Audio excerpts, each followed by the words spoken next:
श्री दुर्गा सप्तशती पहला अध्याय। महर्षि ऋषि का राजा सुरथ और समाधि को देवी की महिमा बताना। महर्षि मार्कंडेय जी बोले, सूर्य के पुत्र सावर्णी की उत्पत्ति की कथा विस्तार पूर्वक कहता हूँ। सावर्णी महामाया की कृपा से जिस प्रकार मनवंतर के स्वामी हुए, उसका हाल भी सुनो। पहले स्वरोचिष नामक मनवंतर में चैत्र वंशी सुरथ नाम के एक राजा थे। सारी पृथ्वी पर उनका राज्य था। वह प्रजा को अपने पुत्र के समान मानते थे, तो भी कोलाविध्वंशी राजा उनके शत्रु बन गए। दुष्टों को दंड देने वाले राजा सुरथ की उनके साथ लड़ाई हुई। कोलाविध्वंशियों के संख्या में कम होने के पर भी राजा सुरथ युद्ध में उनसे हार गए। तब वह अपने नगर में आ गए। केवल अपने देश का राज्य ही उनके पास रह गया और वह उसी देश के राजा होकर राज्य करने लगे, किंतु उनके शत्रुओं ने उन पर वहां भी आक्रमण किए। राजा को बलहीन देखकर उसके दुष्ट मंत्रियों ने राजा की सेना और खजाना अपने अधिकार में कर लिया। राजा सुरथ अपने राज्य के अधिकार को हारकर शिकार खेलने के बहाने घोड़े पर सवार होकर वहां से एक भयंकर वन की ओर चले गए। उस वन में उन्होंने महर्षि मेघा का आश्रम देखा। वहां महर्षि मेघा अपने शिष्यों तथा मुनियों से सुशोभित बैठे हुए थे और वहां कितने ही हिंसक जीव परम शांति भाव से रहते थे। राजा सुरथ ने महर्षि मेघा को प्रणाम किया और महर्षि ने भी उनका उचित सत्कार किए। राजा सुरथ महर्षि के आश्रम में कुछ समय तक ठहरे।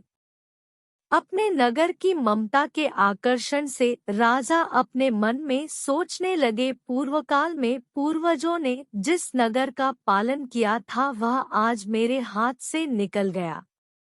मेरे दुष्ट एवं दुरात्मा मंत्री मेरे नगर की अब धर्म से रक्षा कर रहे होंगे या नहीं।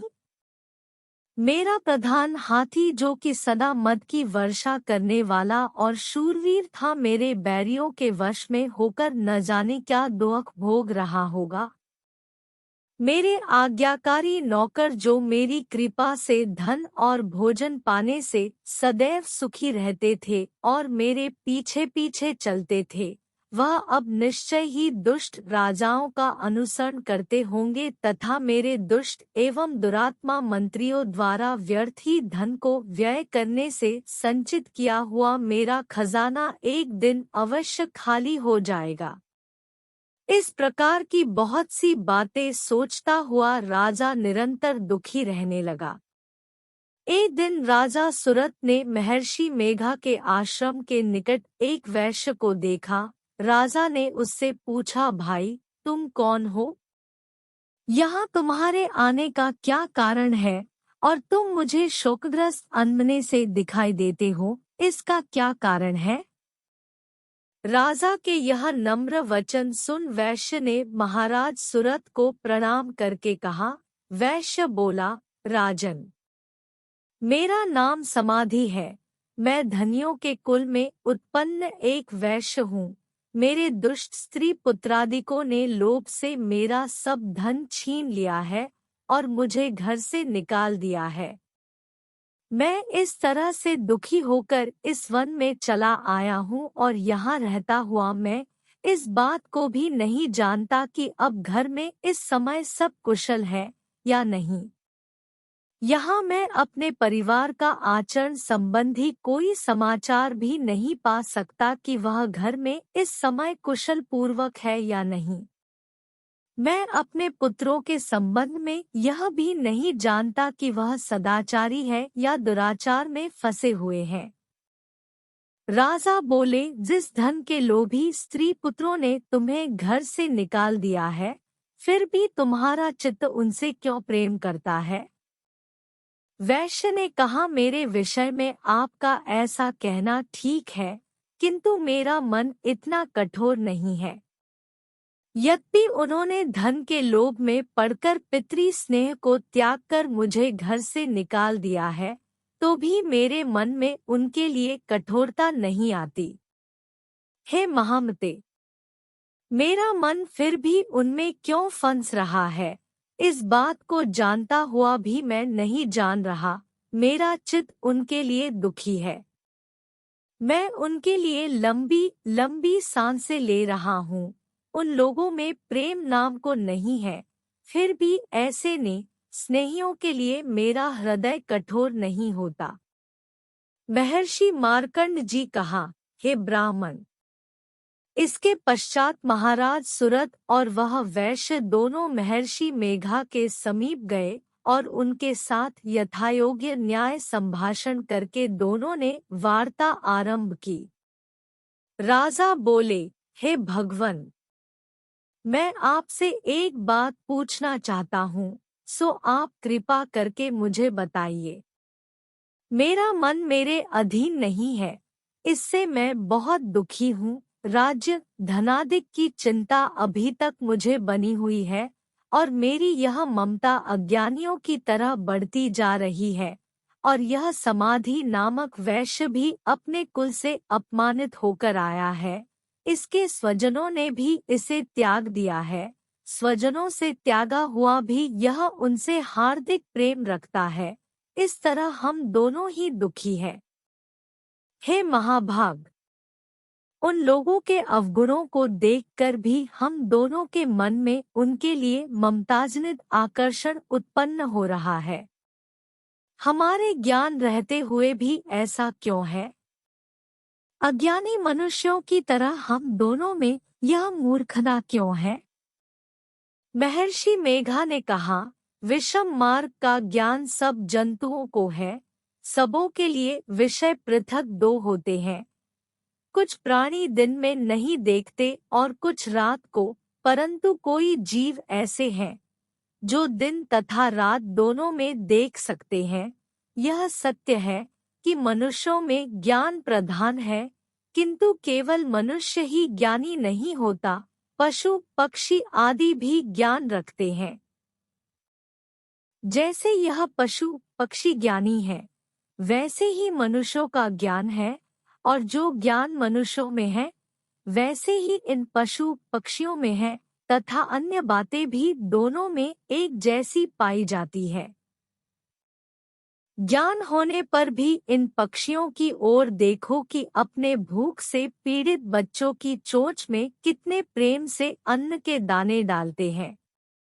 हे राजन, ऐसा ही प्रेम मनुष्यों में अपनी संतान के प्रति पाया जाता है। लोभ के कारण अपने उपकार का बदला पाने के लिए मनुष्य पुत्र की इच्छा करते हैं और इस प्रकार मोह के गड्ढे में गिरा करते हैं। भगवान श्रीहरि की जो माया है, उसी से यह संसार मोहित हो रहा है। इसमें आश्चर्य की कोई बात नहीं है, क्योंकि वह भगवान विष्णु की योगनिद्रा है। यह माया ही है जिस कारण संसार मोह में जकड़ा हुआ है। यही महामाया भगवती देवी ज्ञानियों के चित्त हो बलपूर्वक खींचकर मोह में डाल देती है, और उसी के द्वारा संपूर्ण जगत की उत्पत्ति होती है। यही भगवती देवी प्रसन्न होकर मनुष्य को मुक्ति प्रदान करती है। यही संसार के बंधन का कारण है तथा संपूर्ण ईश्वरों की भी स्वामिनी है। महाराज सुरथ ने पूछा, भगवन, वह देवी कौन सी है जिसको आप महामाया कहते हैं? हे ब्राह्मण, वह कैसे उत्पन्न हुई और उसका कार्य क्या है? उसके चरित्र कौन दो से हैं? प्रभु, उसका जैसा प्रभाव हो, जैसा स्वरूप हो, वह सब ही कृपा कर मुझे से कहिए, मैं आपसे सुनना चाहता हूँ। महर्षि मेघा बोले, हे राजन, वह देवी तो नित्य स्वरूपा है। उसके द्वारा यह संसार रचा गया है, तब भी उसकी उत्पत्ति अनेक प्रकार से होती है। वह सब आप मुझसे सुनो। वह देवताओं का कार्य सिद्ध करने के लिए प्रकट होती है, उस समय वह उत्पन्न हुई कहलाती है। संसार को जलमय करके जब भगवान विष्णु योगनिद्रा का आश्रय लेकर शेष शैया पर सो रहे थे, तब मधुकेटभ नाम के 2 असुर उनके कानों के मैल से प्रकट हुए और वह श्री ब्रह्मा जी को मारने के लिए तैयार हो गए। श्री ब्रह्मा जी ने जब उन दोनों को अपनी ओर आते देखा और यह भी देखा कि भगवान विष्णु योगनिद्रा का आश्रय लेकर सो रहे हैं, तो वह उस समय श्री भगवान के जगाने के लिए उनके नेत्रों में निवास करने वाली योगनिद्रा की स्तुति करने लगे। श्री ब्रह्मा जी ने कहा, हे देवी, तुम ही स्वाहा, तुम ही स्वधा और तुम ही वषटकार हो। स्वर भी तुम्हारा ही स्वरूप है, तुम ही जीवन देने वाली सुधा हो। नित्य अक्षर प्रणव में अकार, उकार, मकार इन तीनों माताओं के रूप में तुम ही स्थित हो। इनके अतिरिक्त जो बिंदुपद अर्धमात्रा है, जिसका कि विशेष रूप से उच्चारण नहीं किया जाता है, हे देवी, वह भी तुम ही हो। संध्या, सावित्री तथा परम जननी तुम ही हो। तुम इस विश्व को धारण करने वाली हो, तुमने ही इस जगत की रचना की है और तुम ही इस जगत की पालन करने वाली हो, और तुम ही कल्प के अंत में सबको भक्षण करने वाली हो। हे देवी, जगत की उत्पत्ति के समय तुम सृष्टि रूपा होती हो, पालन काल में स्थित रूपा हो और कल्प के अंत में संहार रूप धारण कर लेती हो। श्री ईश्वरी और बोध स्वरूपा बुद्धि भी तुम ही हो। लज्जा, पुष्टि, तुष्टि, शांति और क्षमा भी तुम ही हो। तुम खड्ग धारिणी, शूल धारिणी तथा गदा, चक्र, शंख और धनुष के धारण करने वाली हो। बाण, भुषंडी और परिध यह भी तुम्हारे ही अस्त्र हैं। तुम सौम्य और सौम्यतर हो, यही नहीं बल्कि जितनी भी सौम्य तथा सुंदर वस्तुएं इस संसार में हैं, उन सबसे बढ़कर सुंदर तुम हो। पर और अपर सबसे पर रहने वाली सुंदर तुम ही हो। हे सर्वस्वरूपे देवी, जो भी सतसत पदार्थ है और उनमें जो शक्ति है, वह तुम ही हो। ऐसी अवस्था में भला तुम्हारी स्तुति कौन कर सकता है? इस संसार की सृष्टि, पालन और संहार करने वाले जो भगवान हैं, उनको भी जब तुमने निद्रा के वशीभूत कर दिया है, तो फिर तुम्हारी स्तुति कौन कर सकता है?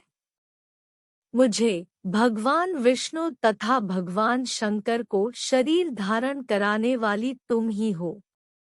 तुम्हारी स्तुति करने की शक्ति किसमें है? हे देवी, तुम तो अपने इन उदार प्रभावों के कारण ही प्रशंसनीय हो। मधु और केंटब जो भयंकर असुर है, इन्हें तो मुंह में डाल दो और श्रीहरि भगवान विष्णु को भी जल्दी जगा दो और उनमें इनको मार डालने की बुद्धि भी उत्पन्न कर दो। महर्षि मेघा बोले, हे राजन, जब श्री ब्रह्मा जी ने देवी से इस प्रकार स्तुति करके भगवान को जगाने तथा मधु और कैटब को मारने के लिए कहा, तो वह भगवान श्री विष्णु के नेत्र, मुख, नासिक, बाहु, हृदय और वक्षस्थल से निकल श्री ब्रह्मा जी के सामने खड़ी हो गई। उनका ऐसा कहना था कि भगवान श्रीहरि तुरंत जाग उठे और दोनों असुरों को देखा, जो कि अत्यंत बलवान तथा पराक्रमी थे और मारे क्रोध के जिनके नेत्र लाल हो रहे थे और जो ब्रह्मजी को वध करने के लिए तैयार थे। तब क्रोधित हो उन दोनों दुरात्मा असुरों के साथ भगवान श्रीहरि पूरे 5000 वर्ष तक लड़ते रहे। एक तो वह अत्यंत बलवान तथा पराक्रमी थे, दूसरे महामाया ने भी उन्हें मोह में डाल रखा था। आता वह श्री भगवान से कहने लगे, हम दोनों तुम्हारी वीरता से अत्यंत प्रसन्न हैं, तुम हमसे कोई वर मांगो।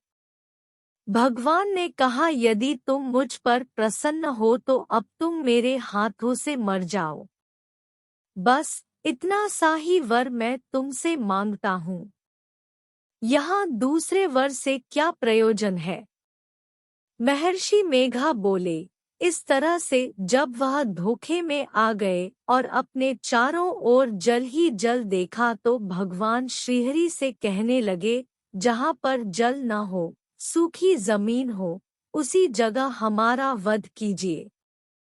महर्षि मेघा कहते हैं, तथास्तु कहकर भगवान श्रीहरि ने उन दोनों को अपनी जांघ पर लिटाकर उन दोनों के सिर काट डाले।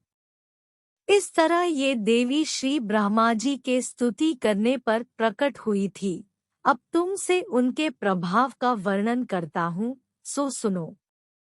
इति श्री दुर्गा सप्तशती पहला अध्याय।